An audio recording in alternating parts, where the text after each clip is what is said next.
Sejam todas bem-vindas, sejam todos bem-vindos a mais uma aula de História e Filosofia das Ciências Naturais. O tema de hoje é o evolucionismo, que é uma das formas de pensar que começaram mesmo no século XIX, que se estabeleceram como teorias científicas no século XIX, certo? Porque a ideia de que uma espécie poderia se transformar em outra espécie é muito contraintuitiva. Ao longo da história, a tendência foi admitir que isso não acontece. Esse é o pensamento fixista em relação às espécies. Então, existem alguns conceitos sobre, em primeiro lugar, sobre o conceito de espécie. No final das contas, o que é uma espécie? Tá? Uma espécie pode evoluir outra, mas e o que é espécie? Ou não pode, como se pensava ao longo da humanidade, a maior parte do tempo, desde os primeiros filósofos, não se admitia que espécies poderiam se transformar. Até no final do século XVIII, quando a química se estabelece, um dos fundamentos da química foi ter elementos que não se transformam em outros. É a negação da transmutação de elementos, que a alquimia admitia, mas depois, com a fundação da química, isso foi negado. E o pensamento também era semelhante em relação aos seres vivos, que pensava-se até o começo do século XIX, ou havia esse predomínio, era um pensamento majoritário, que os seres vivos não evoluíam porque as espécies eram entidades estáveis. Na época, chamavam, se uma espécie pudesse mudar em outra, se transformar em outra, isso seria uma transmutação. Então, se acreditava numa estabilidade das espécies como entidades únicas, como algo que existisse como um arquétipo. Então, nos conceitos pré-evolutivos, eles são conceitos atemporais, porque não há históricos, sincrônicos, que todas as espécies convivem ao mesmo tempo. Isso é o fixismo. E é diferente do criacionismo. Criacionismo diz respeito à criação divina, a uma intervenção externa aos seres vivos. Isso é muito mais uma questão religiosa, né, do que de filosofia natural. E não vamos nos meter nesse tema agora. Então, o pensamento fixista predominou desde a antiguidade. E a noção que se tinha de espécie é aqueles seres que conseguiam ter compatibilidade reprodutiva e uma morfologia similar, características externas similares, que é o conceito do senso comum a respeito de espécie, mas a coisa não é tão simples assim. Nosso objetivo também não vai ser se aprofundar nos conceitos de espécie atuais. A gente tem um outro vídeo de filosofia da biologia sobre isso. A questão agora é o evolucionismo, certo? E que havia 3 escolas fundamentais, né? O idealismo, o tipologismo de Platão, espécies como entes ideais, e os indivíduos reais são variações desse ente ideal. Mesmo assim, existiria esse ente ideal seria a ideia de uma espécie de pássaro, uma ideia de leão. O conceitualismo de Aristóteles, que de fato ele não admitia que houvesse a transformação de uma espécie em outra, mas a questão de conceituar o que é espécie, para Aristóteles era uma questão muito mais epistemológica. Nominalismo de Occam. Então, o nominalismo de Occam considerava que conceitos são só palavras. Existem indivíduos que nós classificamos. Mesmo assim, não é um nominalismo que leve ou que levasse a teoria da evolução, o evolucionismo.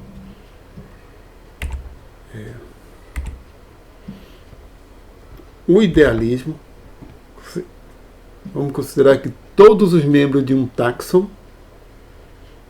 determinado, compartilham certas propriedades essenciais, que é o eidos, ideia ou essência.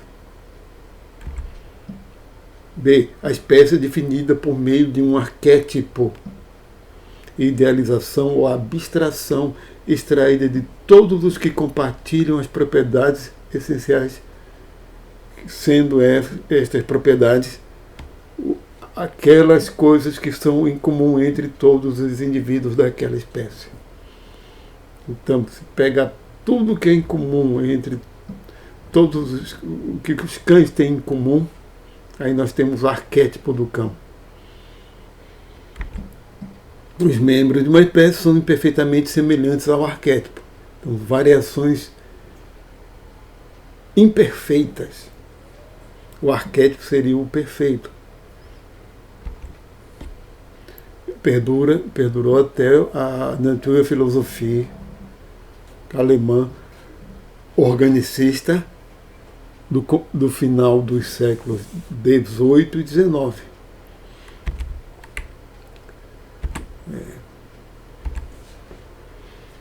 Conceitualismo significa que a espécie é um conceito, mas não arbitrário. As características que os indivíduos compartilham são reais. Certo? As características que eles compartilham são reais, mas se cria um conceito abstrato. E o nominalismo, temos duas formas do nominalismo. Em primeiro lugar, o tradicional, que é o de Buffon, Lamarck e Darwin. Que existe apenas indivíduos e espécies, são convenções nominais e práticas. O Buffon não era como vamos dizer, ele não era um evolucionista, certo? Mas ele tinha um conceito de matriz e que os indivíduos seriam degenerações da matriz. E quanto mais afastado da matriz original, a gente acabaria formando grupos diferentes, como se teria, por exemplo, uma matriz original para felinos, que deu origem a diversos grupos de felinos diferentes. Lamarck nós vamos ver, e mesma coisa Darwin, que o conceito de espécie para cada um deles está, digamos, intrinsecamente junto com o de evolução. E o contemporâneo, que as espécies são indivíduos concretos e reais. Tem que considerar que o mundo atualmente se considera que os indivíduos são concretos e reais, e espécies são entidades concretas também. Então, antes de falar em Lamarck e Darwin, citar um exemplo que influenciou Darwin, foi o avô dele, Erasmus Darwin. O livro mais influente, publicado primeiro em 1803. Não, perdão, um pouquinho antes. Ele faleceu em 1802, porque essa edição que eu estou vendo aí, desse frontispício é de 1803. Zoonomia. Então, há ideias evolucionistas nessa obra, mas ela não se aprofunda. Erasmus Darwin foi o avô paterno de Charles Robert Darwin, né? E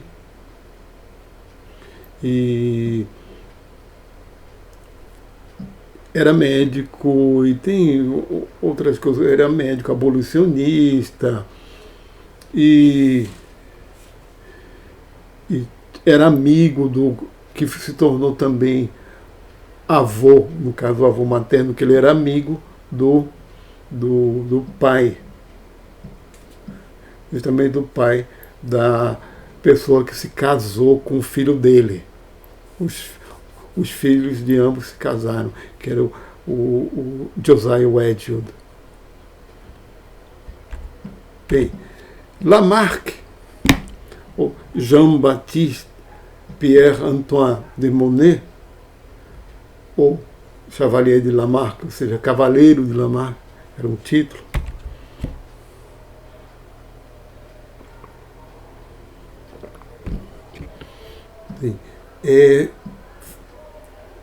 Elabora a primeira teoria evolutiva,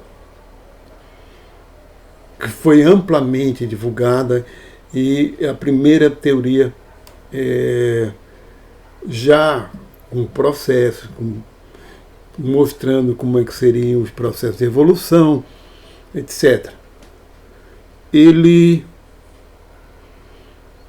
foi um pouco esquecido depois de Darwin em alguns aspectos do trabalho dele. Algumas questões do trabalho dele, ele acabou sendo meio esquecido. Por exemplo, que ele tem um trabalho sobre fisiologia que já considerava que processos mentais são processos fisiológicos. E que que a inteligência é um produto da evolução, do aumento da complexidade. Então, falando da teoria dele, certo? Característica do evolucionismo de Lamarck. Baseava-se em princípios, leis, desenvolvidos por ele. Esses princípios foram desenvolvidos por ele.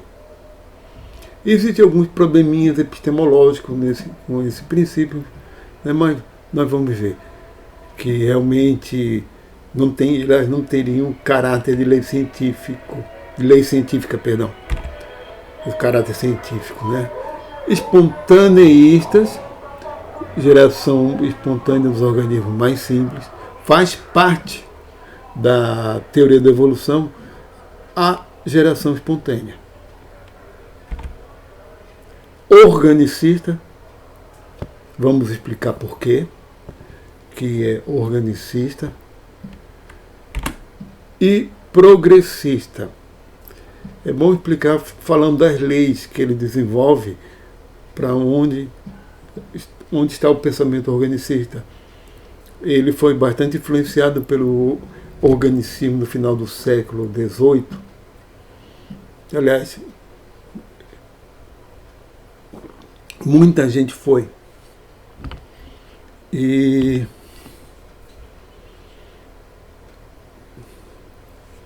nas leis que ele elaborou, falando das leis, foram 4 leis. Em geral, os livros do ensino médio falam das 2 primeiras leis, mas a ideia de Lamarck era que o estudo dos seres vivos fosse fundamentado por princípios gerais, leis gerais. E essa ideia, né? Essa ideia inspirada em Newton e como a física se fundou. O próprio Lamarck foi um dos que criaram a palavra biologia. Ele queria unificar o estudo dos seres vivos como uma disciplina científica única. Então, a primeira lei que ele elabora é o de uso e desuso de órgãos, que os órgãos se desenvolvem a partir do uso. E que esse desenvolvimento é deixado de herança para os descendentes. É a herança dos caracteres adquiridos. Mas, para complementar, nós temos a terceira, que é a necessidade, que é a mudança de uma espécie sempre é devido a necessidades de sobrevivência e leva a um progresso, aumento progressivo da complexidade das espécies, a um contínuo aperfeiçoamento.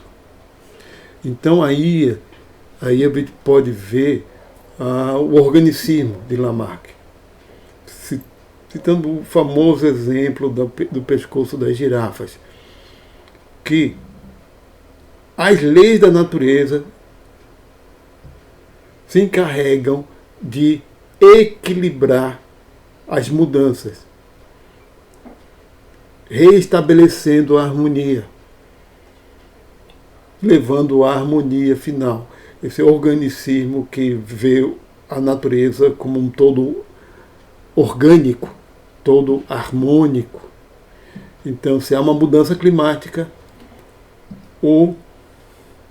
as plantas mudam, as acácias tiveram que crescer, se alongar a copa, e uma espécie que se alimentava da acácia teve que se moldar para poder se alimentar. Então cresceu o pescoço por uma necessidade, mas a gente pode ver que era um pensamento que achava que os seres vivos fossem plásticos, porque considerava que os órgãos poderiam realmente se atrofiar ou se desenvolver a partir do uso.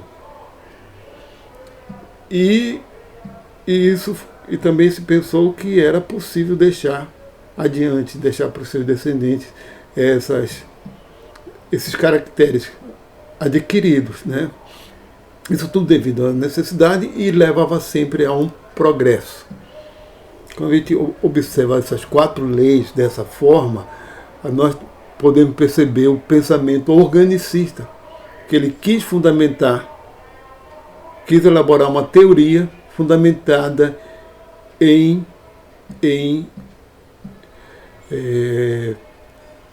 princípios, que coerentes, vamos dizer assim, coerentes. Mas qual o problema epistemológico? Que nada disso foi elaborado a partir de estudos empíricos experimentais, de hipóteses testadas. No final das contas, como é que ele pode dizer que houve herança dos caracteres adquiridos? Não existe experimento que tenha mostrado isso. E os experimentos que foram feitos depois dele eram experimentos também fora desse contexto, também não conseguiu comprovar coisa nenhuma ou refutar coisa nenhuma. Por exemplo, um seguidor de Darwin Weizmann, que pegava camundongo e amputava as caudas e botava os camundongos para se reproduzir, sempre nasciam camundongos com caudas. Mas vocês sabem por quê. Né? E com a contestação disso também, porque não há necessidade, não há progresso, não há nem uso-desuso, eles foram do órgão. Eles perderam a cauda por um acidente, por uma mutilação. Então, realmente não tem como, nesse tipo de experimento, refutar essas leis de Lamarck. Mas ele não elaborou as leis a partir de resultados experimentais. Certo? Esse é o grande problema. Eu vou um pouquinho para cá, que assim eu fico muito na frente. Olha, então seria o seguinte, na escala de tempo, no trabalho de Lamarck, vamos considerar que o tempo da origem da vida até o presente. Origem da vida presente, que é o tempo, né? E aqui o grau de organização, o grau de complexidade. Então, o primeiro ser vivo foi por geração espontânea. Temos aqui que, a partir daquelas 4 leis, foi se transformando e gerando um ser mais complexo. Com o passar do tempo, foi aumentando a complexidade, aumentando, até chegar, ou seja, uma cadeia dos seres como é vista hoje.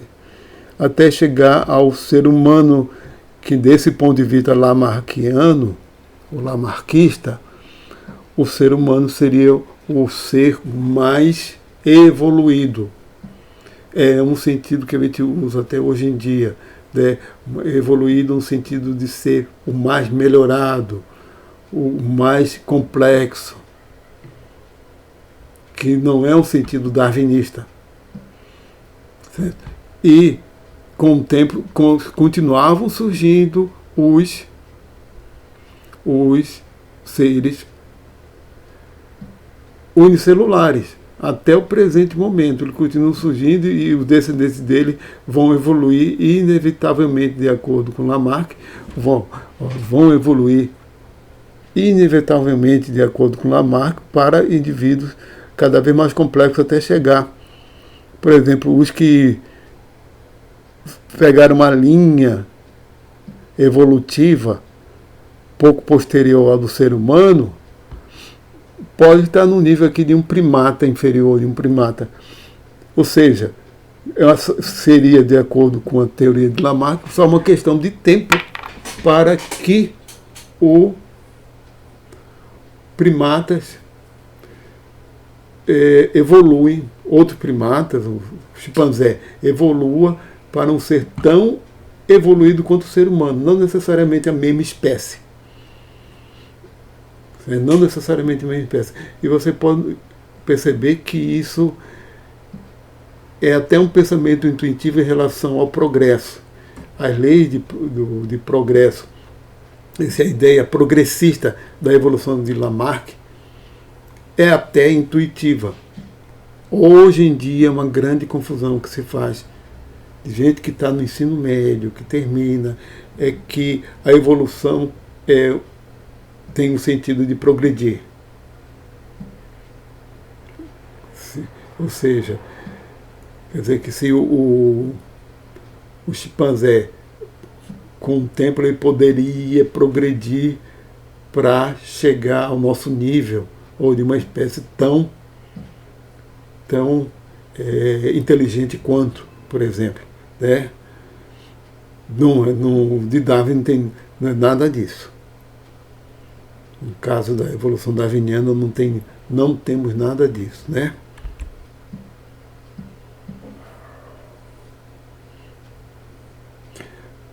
Charles Darwin, né? Charles Darwin, nascido em 12 de fevereiro de 1809, falecido em 19 de abril de 1882. Bom, que ao se pesquisar coisas de Darwin, a gente tem uma quantidade enorme de fotos, né? Desde criança mesmo, jovem de 20 e poucos anos, quarentão e já setentão. E aqui uma foto das anotações dele, escrito aqui em cima, eu acho, ou eu penso. E aqui uma árvore, que o ponto central de Darwin é ancestral em comum. A ancestralidade. Darwin, nós vamos ver ao longo das nossas aulas, certo? Aquele documentário sobre Darwin, muita coisa sobre ele, e o que eu estou fazendo aqui a respeito de Darwin é muito mais um complemento.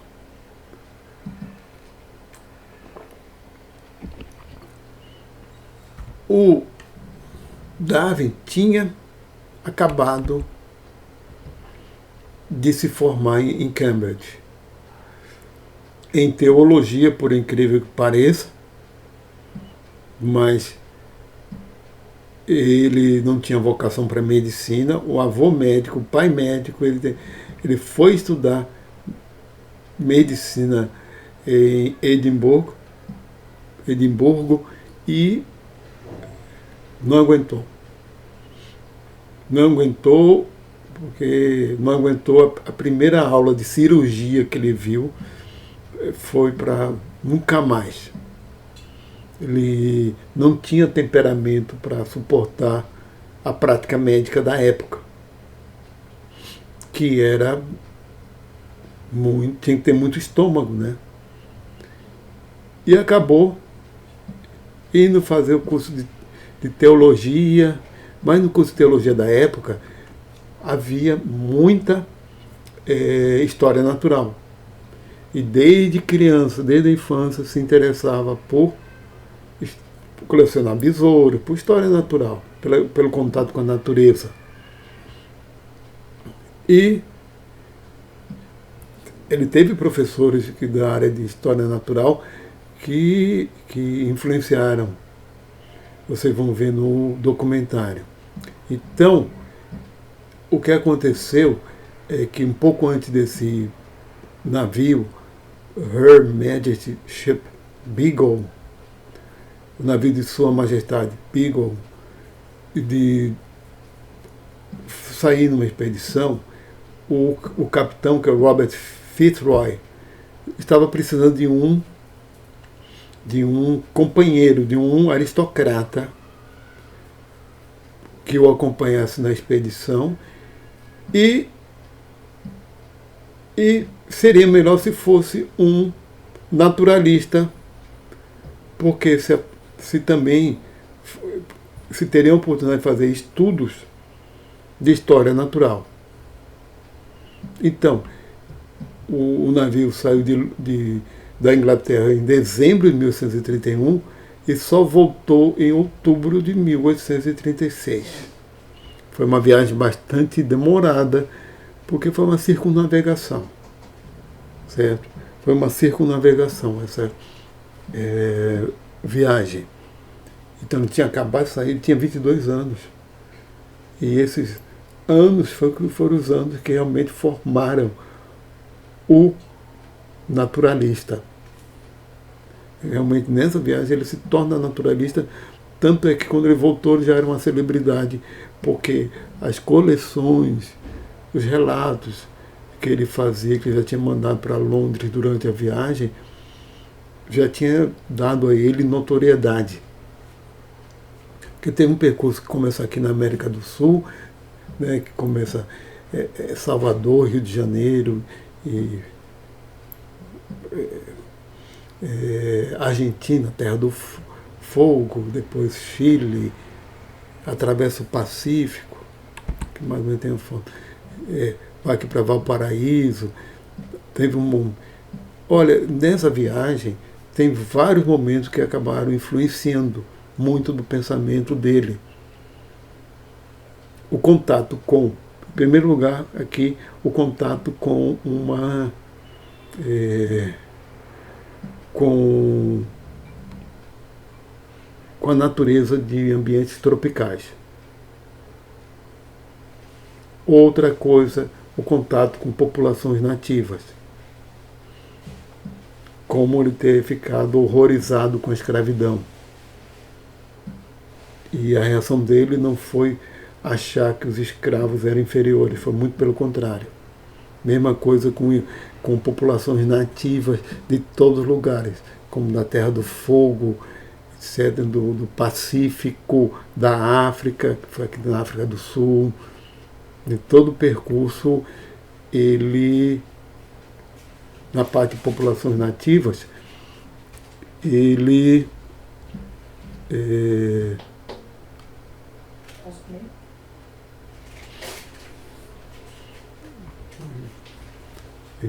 todo esse percurso na América do Sul, por exemplo, da América do Sul e da Oceania, África, do Pacífico, Oceania, África.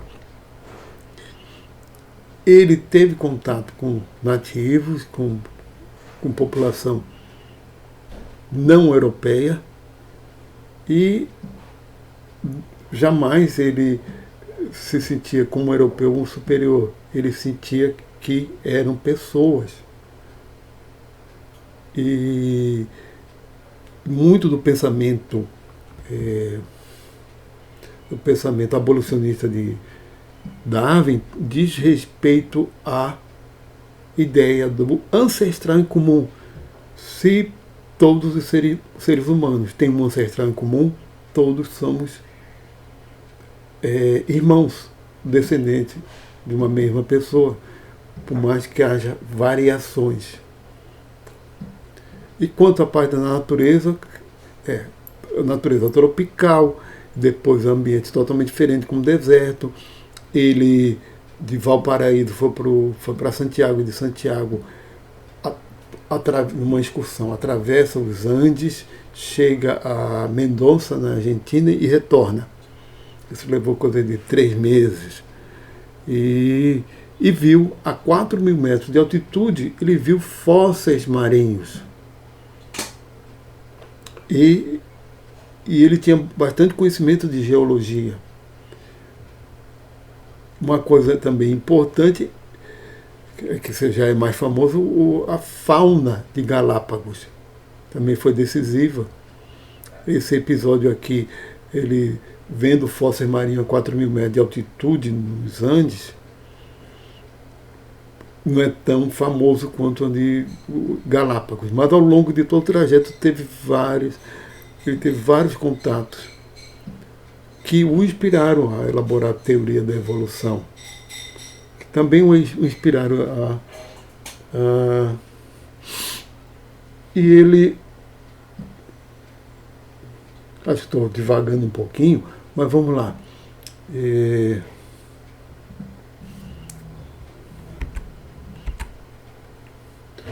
Falando da teoria da evolução de Darwin, depois, para lá. Seleção natural como processo básico. Isso já é bem conhecido de todos nós, que os indivíduos mais aptos sobrevivem, mais aptos a um meio. Se o meio muda, eles não conseguem sobreviver e não deixam seus descendentes adiante. Então é uma seleção da natureza em relação àqueles indivíduos. Por isso a grande maioria das espécies tem como estratégia deixar muito mais descendentes do que aqueles que se tornam adultos, né? O número de filhotes é sempre muito maior do que os de adultos, porque uma boa parte, digamos assim, está condenada a perecer.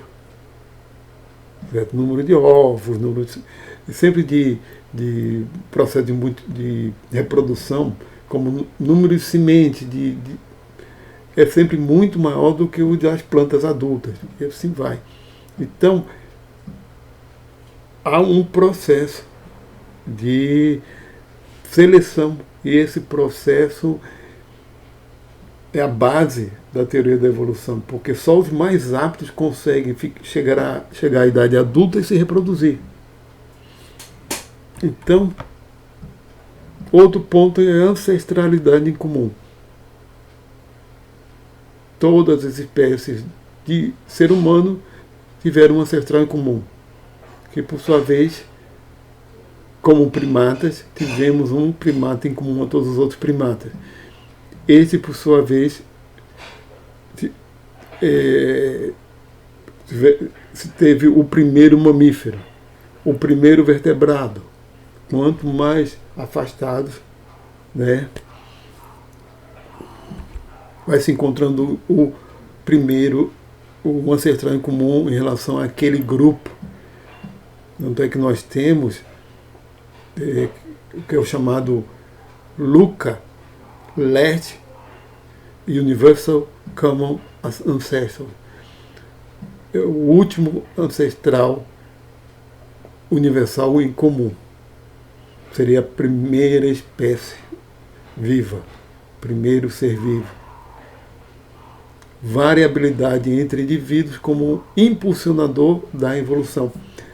Darwin enfrentou alguns problemas científicos, mas problemas científicos condizentes com a época dele, certo?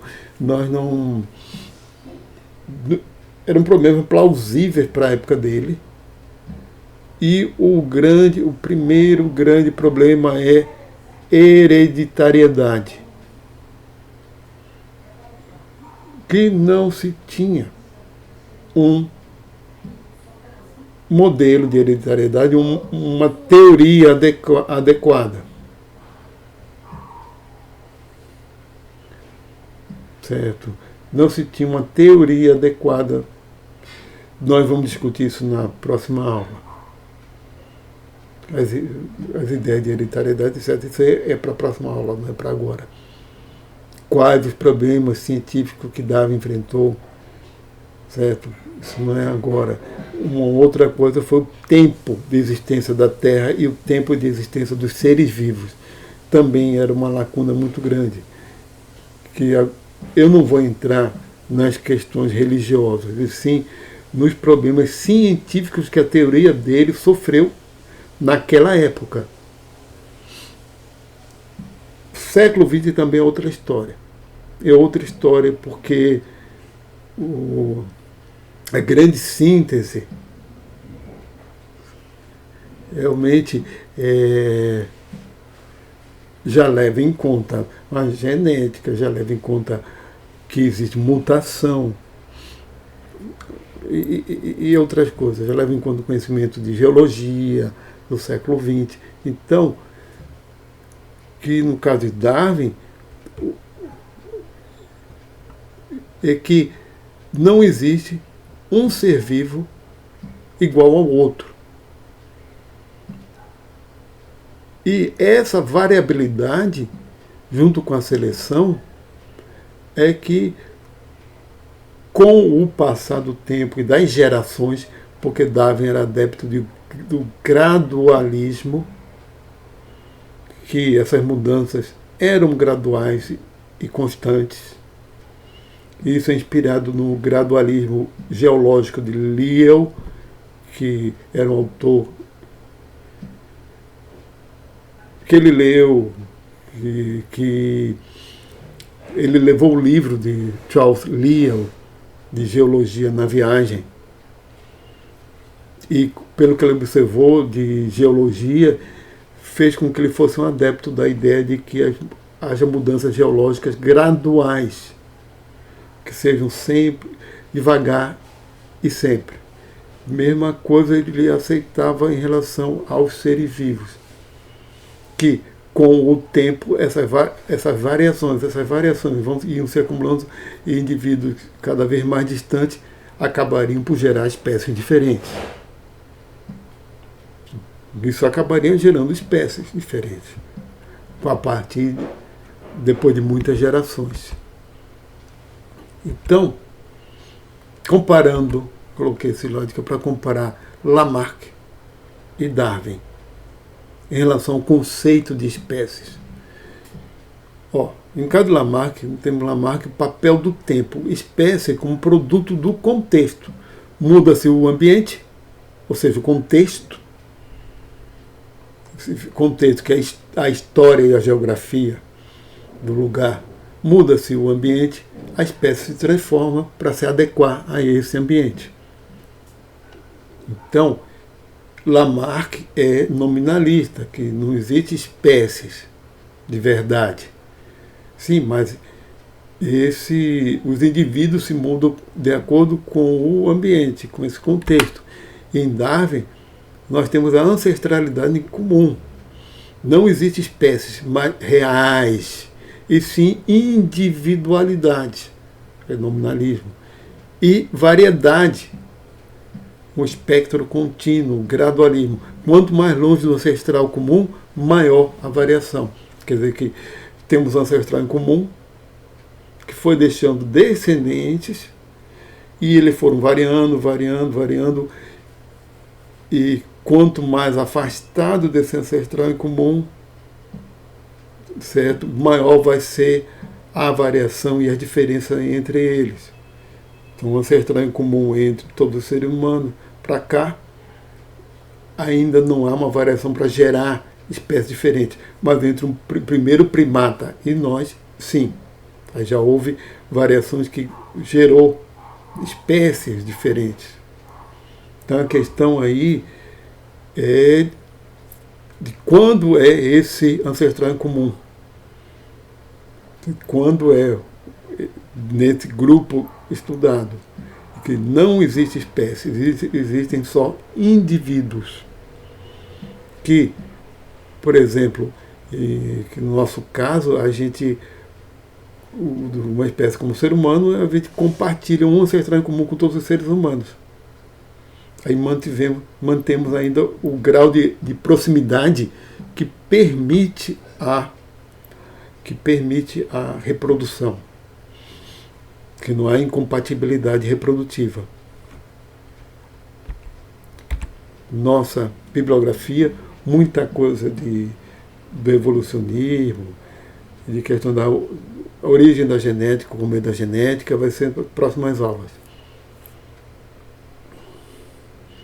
Esse livro aqui é muito bom, de Adrian Desmond e James Moore, que são dois biógrafos de Darwin, que é a causa sagrada de Darwin, raça, escravidão e a busca pelas origens da humanidade.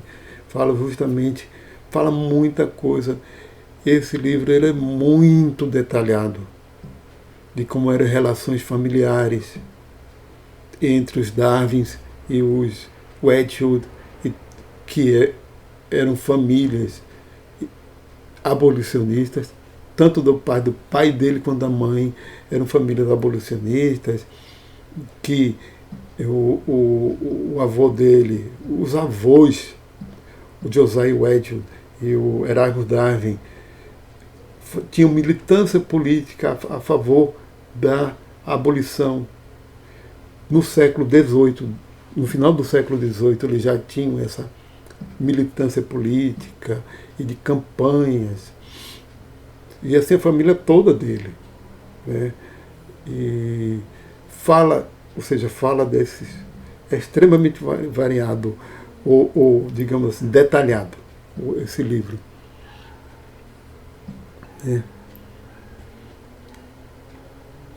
Estamos nos encaminhando para a próxima, para terminar, perdão. Desculpa a rouquidão de hoje, mas é assim mesmo, no final do dia, nossos aplicativos auxiliares, créditos, muito obrigado a todas e a todos, e até a próxima aula.